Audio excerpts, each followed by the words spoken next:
Hello guys.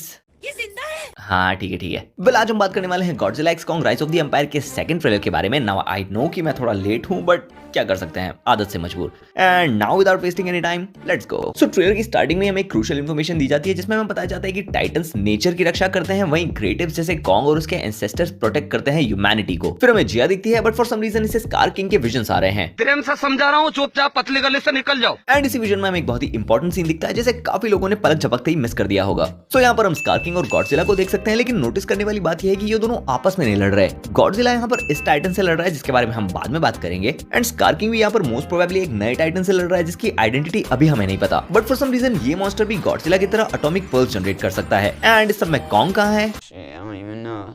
Next हमें एक new human character से इंट्रोड्यूस कराया जाता है जिससे किसी को कोई फर्क नहीं पड़ता, हमें यहाँ पर मॉन्स्टर्स देखने आए, कम ऑन। फिर अगली सीन में हमें गॉडजिला की एक न्यू फॉर्म देखने को मिलती है जो कि ब्लू कलर की है।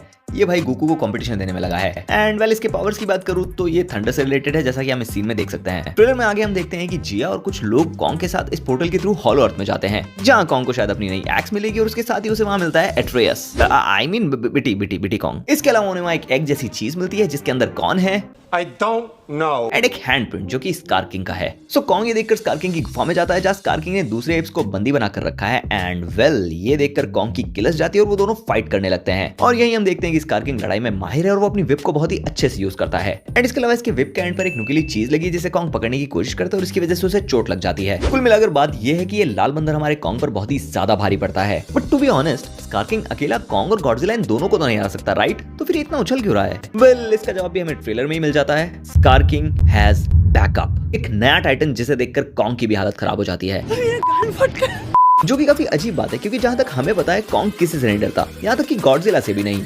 कुछ भी